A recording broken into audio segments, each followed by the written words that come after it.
We're live. We are live. We're back. Senate Education Committee, Monday afternoon, February 12th, back after a short break.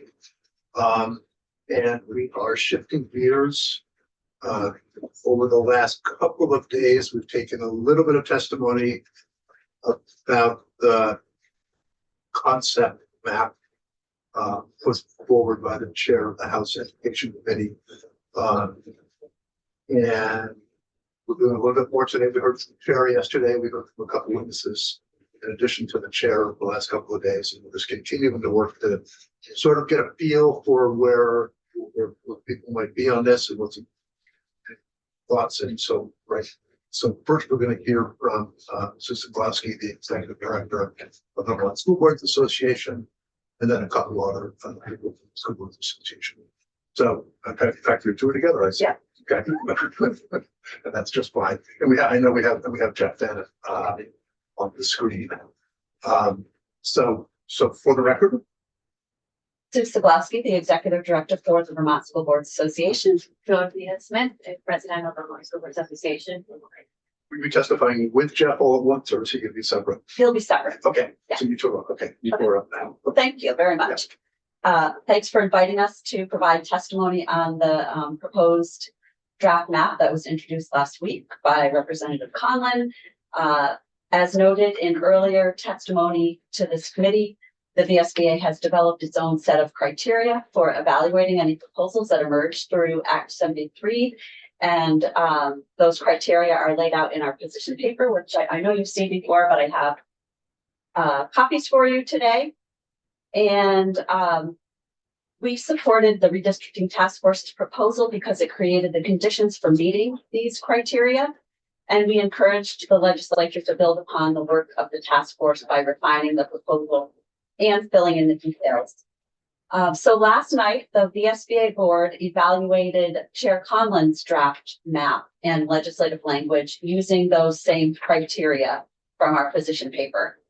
In doing so, they acknowledged that it would be difficult for any initial proposal to meet all of the VSBA criteria, given that some of the criteria require significant analysis and planning. The real test is whether the proposal creates the conditions for meeting the criteria.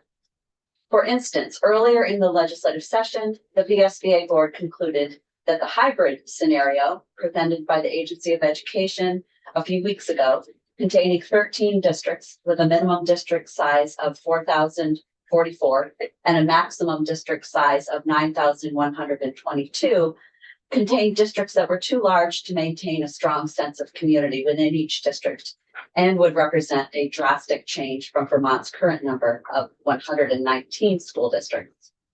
For that reason, it was evident that the hybrid scenario did not create the conditions to meet the rest of the VSBA criteria. In contrast, Chair Conlon's proposal creates smaller districts ranging from 984 students to 4,421 students. In general, the Conlon map recommends parameters for district size that are large enough to allow efficiency at scale, but small enough to maintain a strong sense of community and personalized attention to every student, supported by research. And in our written testimony, we linked to the VSA instructional scale policy brief and the citations that are in that brief. That said, we appreciate that the Conlon map was presented as a starting point needing refinement. VSBA board discussion last night indicated that the map does not always recognize and address significant variation across different regions of the state, including state demographics, community resources, and other geographic considerations. For example, district number 14 in the northeast corner of the state covers a large geographic area, which would pose significant challenges to maintaining a strong sense of community in the new district. If the committee furthers its exploration of the Conlon map, we urge you to seek meaningful input from district leaders and school boards in that area and other areas most affected by these changes, and make adjustments to ensure that a strong sense of community can be built and maintained within each new district. In addition, we call for detailed cost analyses to determine if there are cost savings projected by the proposal. Turning now to the draft legislative language. The SBA appreciates the proposal's general approach to contracting and designation reflected in the draft language, which would require a school district to designate public or approved independent schools and enter into contracts when necessary to serve resident students. This reflects an intention to maintain access to educational opportunities for all students while redefining how those obligations are structured. Given the larger size of the districts in the Conlon proposal as compared to current district sizes, we ask you to consider whether school districts should be able to designate more than 3 public or approved independent schools to provide education for students who do not have reasonable access to a public school within the district. Additionally, it will be important to have a clear definition of reasonable access. I'll turn it over to Flora now. Thank you. So in closing, we appreciate the work that has gone into Representative Khan's map and the conversation it has sparked. After facilitating our VSBA board meeting last night, it was clear that we and school board members from across the state have a great deal to offer you. And we are committed to working alongside with you as this proposal moves forward. The general consensus is that this is a step in the right direction. However, it's still a starting point, a map, rather than a plan grounded in a unified vision and mission for Vermont's entire K-12 education system. And as we share, while we see progress, we must now take the time to examine the areas that present geographical challenges or feel more like attachments rather than a thoughtfully integrated area of the state. As you continue this work, we urge you to ensure that the proposal fully addresses the criteria before you. It must recognize and respond to the significant variations across the region, student demographics, community resources, and geography.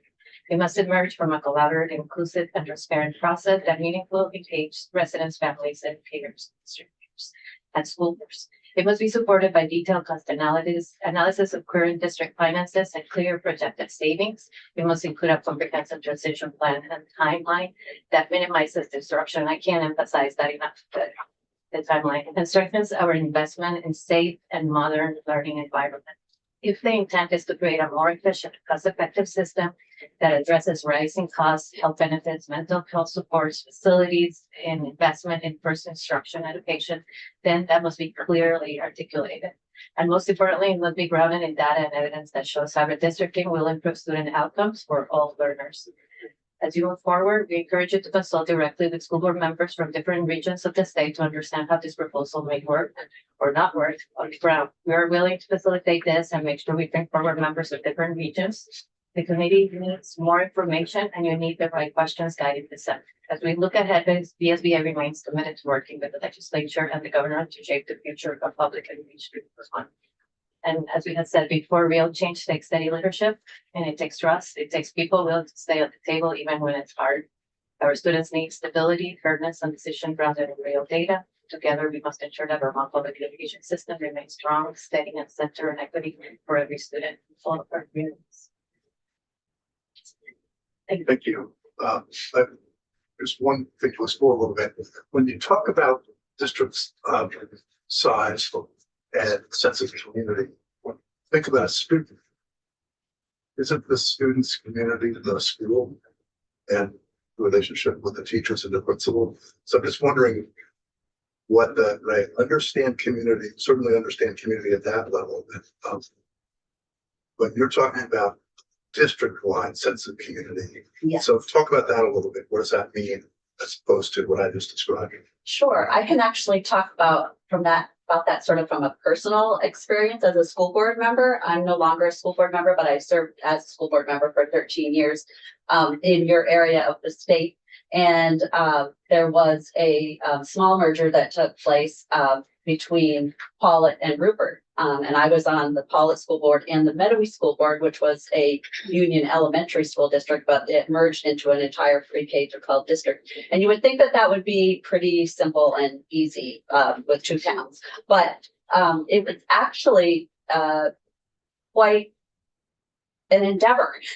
And one of the things that we did as a school board that was newly elected to this newly formed district is we had a retreat right off the bat with Jackie Wilson, our superintendent. And we spent an entire day together to come up with our goal for the next couple of years was to become one educational community. And that really involved both of those towns understanding that they were now one educational community for all the students pre-K through 12. And that when decisions are made, they need to be made in the best interest of all the students in that district. Yeah. Okay. So you're talking about, so I described it from the student's perspective, or the probably is what you're talking about it more from not just administrative, it's bigger than that, but Yes. getting the communities to think of themselves as one. Yes. Entire, yeah, okay. But how do we do that if we don't affect the scope that an individual superintendent would have responsibility for? How do we make any of those changes unless we change the scope of what an individual superintendent is looking at? I think you would be changing the scope of what an individual superintendent would be in charge of, because these districts would be larger than our current districts. That's exactly, okay, so that's exactly our point. So when you talk about educational community, we're just talking about a revised landscape, whether it's, via retreat or via analysis from various committees and what have you. What's to prevent, what's to inhibit us from expanding the educational community to a larger footprint? You did it in Paulette and Rupert. Why can't it be done, like, for example, in Rutland County? Just the superintendent has a wider footprint. Doesn't change the school, doesn't change the principal, doesn't change the people who live in the region. We all know, what's happening in our valley. We know what's happening in Mill River. We know what's happening in Foldy. Can't the educational community be updated for a wider scope? What inhibits that philosophy? I think it's, do you want to speak to that? Yeah, you go ahead. And I was I think it's the size of the district can make it very difficult for the entire community to be connected to the school board and possibly to their schools. But I'm thinking primarily right now to the school board. The school board really needs to, school board is the bridge between the community and the district. And So is it about the students' educational quality, or is it about the school board's sense of responsibility to the community? Which one's going to be the driver? I don't think it's either or. Is it okay if I go? It's not either or. We're trying to have a comprehensive, if you're gonna do, But can education you comment reform. on which one would have priority if either? It's Or not would you say it's which one will have a priority, right? Like if we have a vision for what we want for public education, we all have our different roles. So you can bring a region together that is based on not just similarities, but it's like we said, it's a step in the right direction, right? It stays under 4,000. There's under 4,000 students. We're highlighting a couple of regions, region 14 that has geographically it doesn't work, bring more data from there. What will prohibit us from doing the work is not having an actual timeline, not having a phasing approach, not having the resources to implement, to do this implementation, it would take resources also to invest in education, right? To invest in first instruction, for example. It will take investment in facilities. You will bring all these regions together and it will bring, so that's what we're saying, like, let's continue to ask the right questions, bring the people that are going to be affected in this region. We are all in agreement that this is a step in the right direction, but again, it's just a map right now. We don't have all of the data to see how it's going to work. I don't know if that makes sense. So we need to continue to bring the data to make sure that you're putting the resources to make that available. And it's going to be easier for school boards to make that happen if we have some carrots. We talked about this before, right? Some resources. So instead of becoming a fight against telling our voters that their taxes are going to go down by doing that, it's not realistic when we're not addressing the cost drivers. So you're setting us potentially to fail, right? What I mean? So what we're trying to say is like, continue to ask the right questions, build the model and the vision that we have for public education. You don't need to get every single criteria right, but you do need to ask all these questions. We just can't get wrong public education. It's just Yeah, a follow-up question. So it's a question that I asked the team that came in yesterday. It was either yesterday or the day before. And that's what's more important, is it the student count, the 2,000 to 4,000 or 4,000 to 8,000 or whatever scale we're going to be talking about here? Or is it the number of principals that a superintendent is going to oversee, the number of facilities? Because superintendents really don't have a role of meeting with every parent. They have a role of meeting with every principal. So we're not changing anything. We're not changing the AOE, really. We're not changing principals and schools. We're changing this middle management layer, potentially changing this middle management layer of superintendents.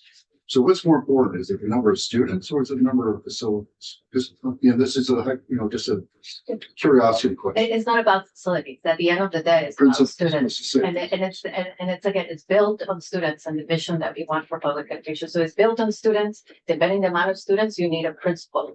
Depending on the amount of schools, you need X amount of superintendents. It depends what do you want a superintendent that is an instructional leader? Do you want a principal that is an instructional leader? Do you want a superintendent that is just operational?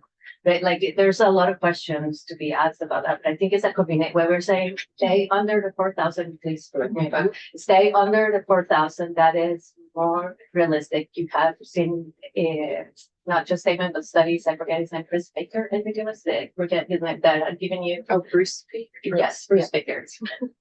It was a while ago, but had given me and it was under 4,000. That was more realistic for Vermont. So stay under 4,000. And now add the extra layer. What are you gonna invest for facility? What are you gonna invest for transition? What is the timeline? How is this redistricting gonna affect the future foundation formula? How are we gonna address the cost drivers, right?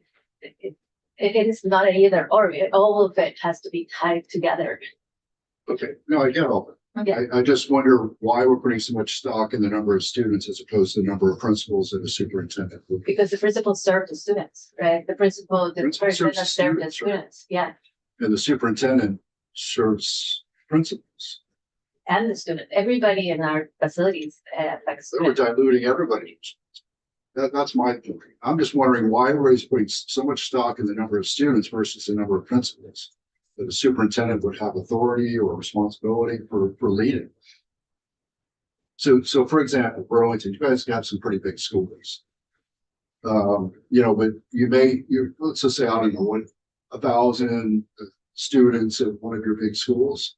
That's one school, one principal, according to one superintendent, as opposed to it's not about 1,000 kids or 1,500 kids reporting into a superintendent. You have the principal right there in the middle. I'm just kind of curious why the whole conversation is getting stuck on number of students. Because in my world, we have organization charts. We try to not oversaturate a particular leader for a particular responsibility. And it's kind of an apples and oranges thing. The superintendents aren't responsible. The students don't report directly to the superintendent. They report into, they're represented by the principal. That's the whole layer of kind of chain of command. Are you asking about ratios or what? I'm asking about why we're stuck on the number of students reporting into a superintendent, to a new district, which is a superintendent. I think it's because we're trying to serve the students in Vermont, right? Of course we are. We all are. Nobody's debating that. Yeah, so. It's all about students. If we're not doing this for students, then we should be doing this for all. We all understand that. I think- I think another way to maybe try to get at what I think so is getting at is in the superintendent's relationship with terms of education is primarily with the principals. And is it really, the other way to maybe ask that question would be, can a superintendent deal just as well with 8 or 9 principals as the superintendent could with 4? And so isn't that, I think, is maybe one way to think about it is I think that- what is the, I Because the step principal back. does the work at the school, so does it really matter if there's 500 kids or 1,000 kids at school? When perhaps is the issue, the relationship of the superintendent with Correct. 4, 5, 6, 7, 8, 9 principals? So I think I would sort of take us back a little bit. So we're talking right now about geographical regions, right? Like we're talking about density across our state and how we are, whether we like it or not, this is how we have been distributed for as long as our town boundaries. And then you have the education quality standards, which we are not making up, that also tells us how many principals, how many students per class, and I don't have it all present right now. So if you want to get into changing that, I'm not prepared to testify on that right now. What we are here with the map that was presented, right? So we are taking into consideration the distances, the density of those areas. When we were highlighting District 14, it was like we heard from actual school board members in that region how hard it would be. We also worry that, depending on, I'm not going to get into that, but we don't want the wrong schools to be the ones closing, the ones that are further removed from a public school. It's just, I don't know, there's a lot of things to take into consideration. So I'm not trying to be difficult. I'm just saying, like, we're building a system with the realities, the context that we have in Vermont right now. When this map was created, that was not created by us, and you guys have created other maps. It's not It's boring. It's okay. Right. It's boring. Yeah, it's about the 4,000 students feels manageable. The State Board of Education has spent some time saying what a small by design school is. So you have already put limits on that. So when we I give you an example. We just started class this little close to schools, and it didn't run well. I know that a lot of people have heard about that, and we were trying to bring our 5 communities into 3 multi-town schools that are not that far away. But when we were moving though into those 3 multi-town schools, we still need 3 principals in that school. We would still have one superintendent. If Montpelier and Washington Central came together, we would have 1 superintendent that probably would end up with an assistant, I don't know, business administrator. I don't know exactly how you have to give the flexibility to the people in the ground to develop what they need. We can't tell them this is your region, you're just gonna have 5 principals. It's just how do you deliver education? Yeah. And that is part of, again, the education quality standards is pretty that the AOE and the state board develop are pretty comprehensive. Yeah. And I don't have them right. And I would be lying if I told you that I remember exactly. Well, why don't you 2 stay there? Okay. And we'll listen to Jeff if you have something to add, and then we can continue that. Well, thank you. Interesting conversation. Flora and Sue, I'm behind you. I'm watching you the whole way. I've got your back. How's that? Thank you. So I'm sorry I couldn't be there in person. I think I'm fully recovered, but not quite all the way, I guess maybe, but from some kind of nasty bug. So out of respect for everybody's health, I decided better to stay at home. So first off, thank you for inviting us to Vermont EA to offer some preliminary thoughts about the proposal that was recently released by the chair of the House Education Committee. Like all of us, we're still learning about the proposal. And as we know, the details do matter. And I think there were some more details released today. I have not reviewed those. So I won't be able to answer any questions about that. I've heard rumors. We appreciate that the proposal the chair offered, the map, is much more in line with Vermont's community scale and connectivity. And that alone may be the right approach. A little bit to the conversation you were just having with Senator Weeks. In Vermont's most recent 3 town elections concerning the closing of a community school in Danville, Calais, and Worcester, Vermonters overwhelmingly voted to keep their local community schools open. Local schools are a treasured part of the fabric of our communities, and the proposed map does not create districts that are so large as to make Vermonters detached from their schools. And likewise, local control is a hallmark of good governance, and the proposal, including the map, appears to maintain the nexus between community schools, the community school, and the citizens of that community. And maybe that's at the heart of what I think you were discussing. I think the principle is access to policymakers, that people want to feel access to a policymaker. So that's size and scope and scale, I think, are the issue. We remain supportive of the approach proposed by the Act 73 school district redistricting task force. That's a mouthful. That called for a strategic voluntary mergers, building out regional comprehensive high schools, CSAs and BOCES, and utilizing school construction incentives. With the second oldest school facility stock in the country, merging school districts necessarily must include aid for new or remodeled facilities. If there is no state aid, as there was before 2008, new school governance structures will be faced with an immediate crisis that will undermine their success, if not doom the new governance model to complete failure. We support a statewide school construction plan to fund and advise school communities as they navigate any transformation process. Lastly, and part and parcel to any school construction program is the need for a reasonable timeline for merging school districts to address complex issues while working to develop genuine community buy-in for the new school system.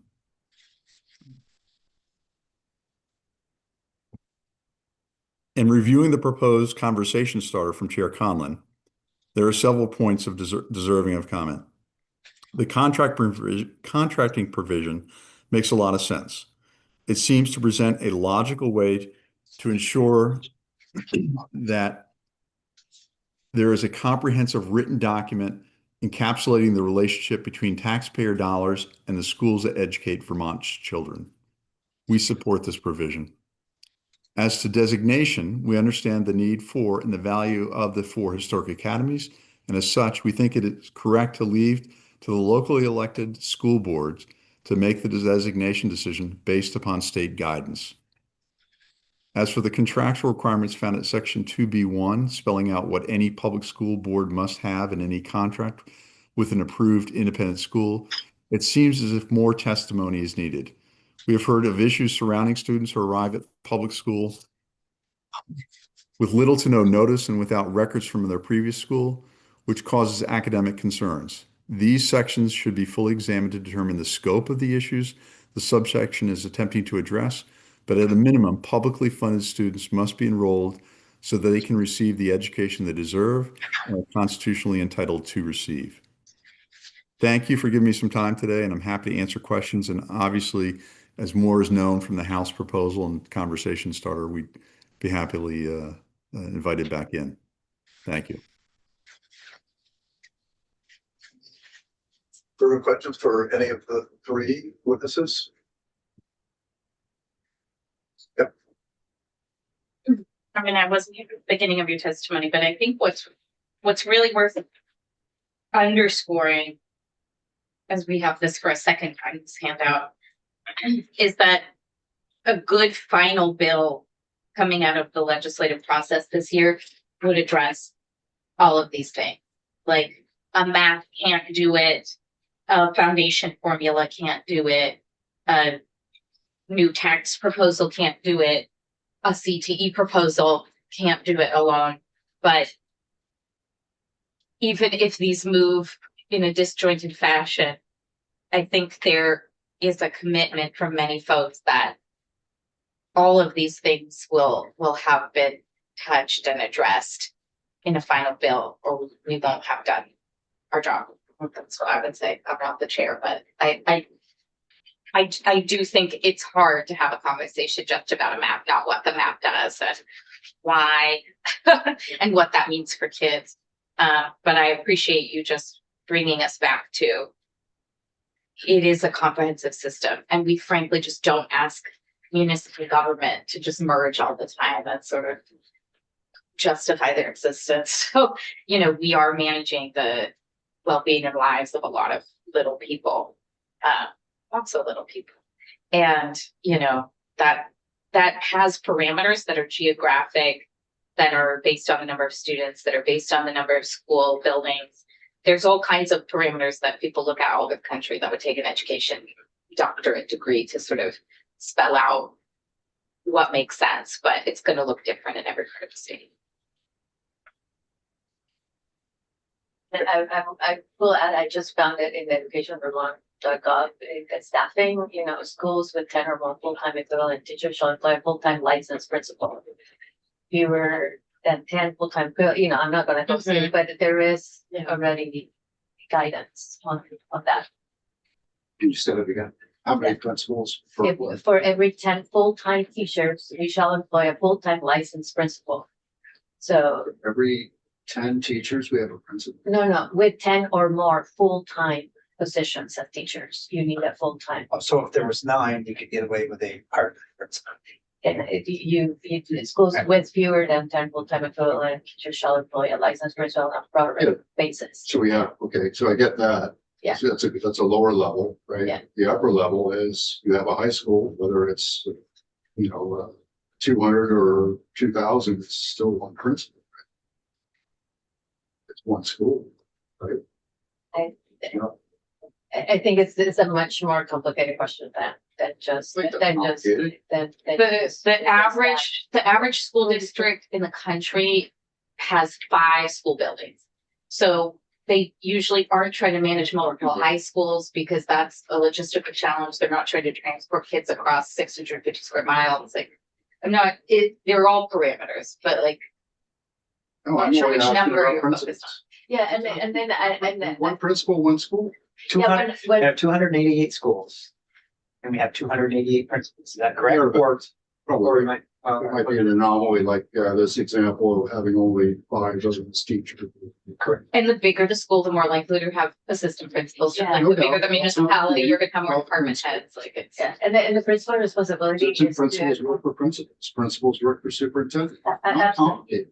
Yeah, absolutely, but principals are the instructional leaders of for example, if you're talking about high schools, and they also supervise those positions, so they then have to divide it into maybe an assistant principal, so they do that, so you're not necessarily, and staff is really what brings it back up, We're not breaking down the schools. Yeah. We're staying above the principal's level. That's the whole point. That's the only point I'm trying to make. That's where the Principal reports to the superintendent. That's the hierarchy. It's not the assistant principal reporting to superintendents. It's assistant principals who report to the principal. Sure. Not complicated. Just to clear, I'm trying to fully understand, this is not a facetious question, what is the point that you're trying to make? Because I don't understand. Well, everybody's talking about the number of students in the district. Yes. My point is, we should be considering the number of principals that a superintendent would have authority over, responsibility over, not the number of students. It's a very different calculus.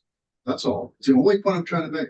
We get wrapped around the number of students. Okay? Well, I mean, how does, so when we're talking about the foundation formula tying into all of this, how does the number of principals have nearly as dramatic an impact compared to? We're not altering the number of principals this whole, and I said, we're altering the number of superintendents, potentially. That's the whole effort. We're You leaving could the give- principals. you could give a superintendent control over principal that. I get exactly where you're coming from. Yeah, so. You go up to Burlington, Essex and that. You could have 2 principals under 1 superintendent, or if we said for arbitrary numbers, 5. 5 principals under a superintendent. It doesn't matter that. This superintendent has 5,000 students under him because he's only dealing with 5 principals. You step down into a smaller area, he's still dealing with 5 principals. Okay, so the point is, why or why not have more principals under the umbrella of 1 super? Is that? No, I'm not trying to change that.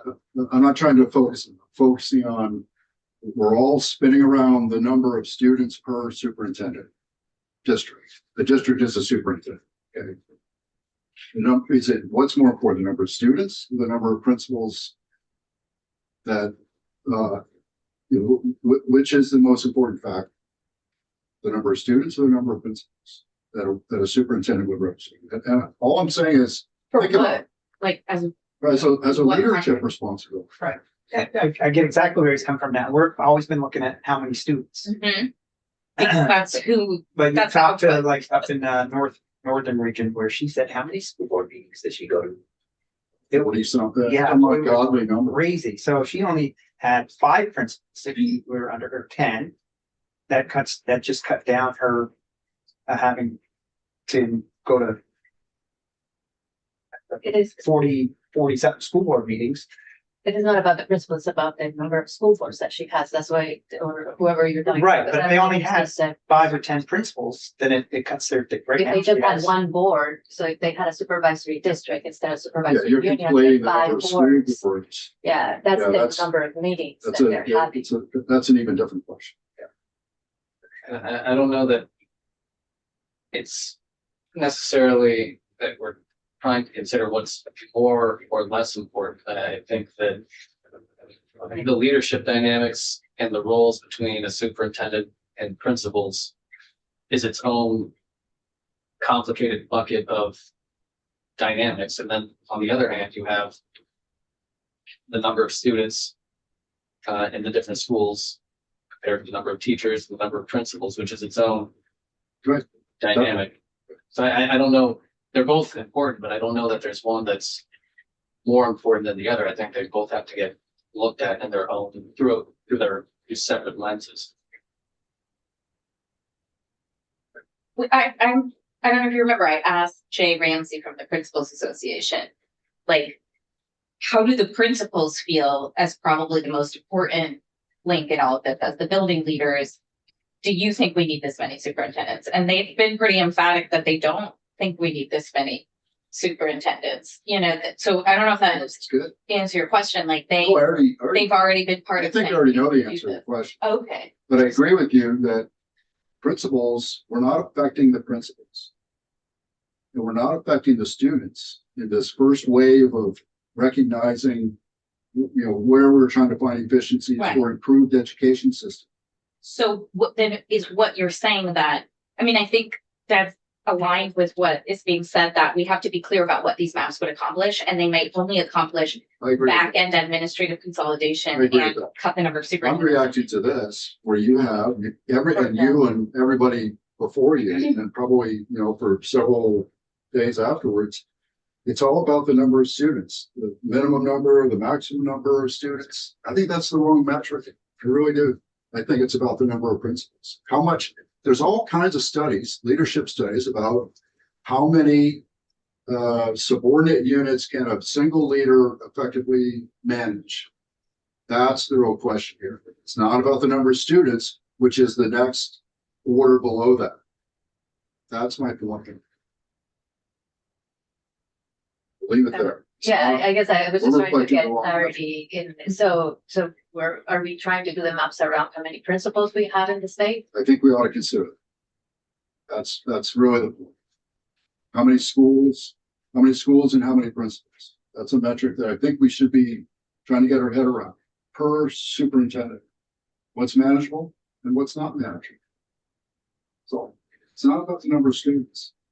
There's a corollary in some areas of the state where we can really draw, that'll just naturally come out to be like, equivalent students. But it's really about the number of facilities and those associated principals that the superintendent should be dealing with. What's the saturation point for that? Not how many students.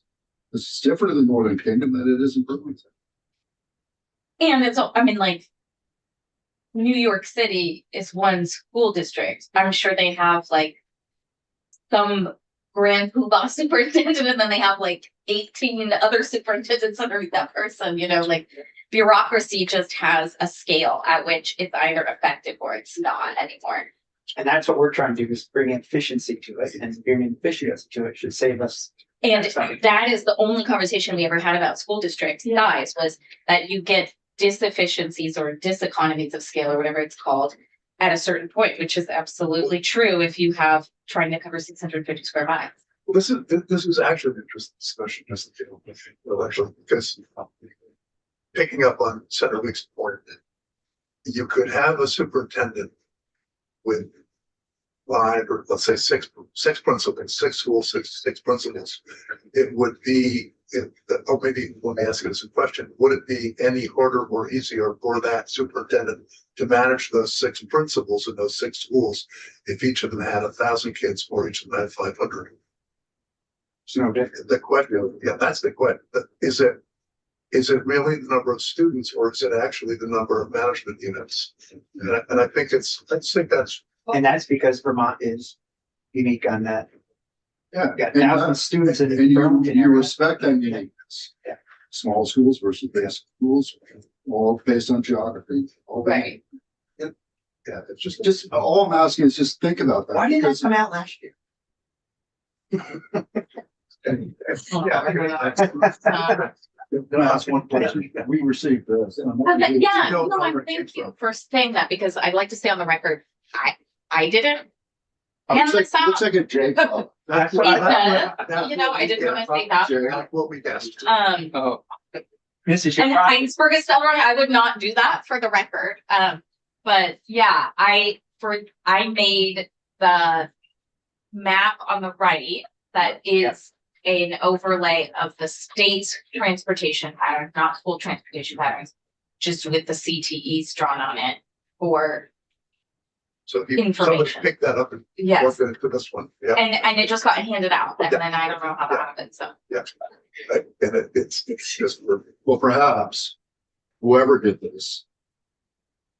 Maybe we should figure out who it is and see if they've got something to tell us.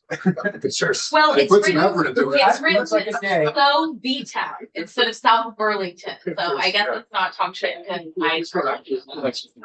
Yeah. We are adjourned.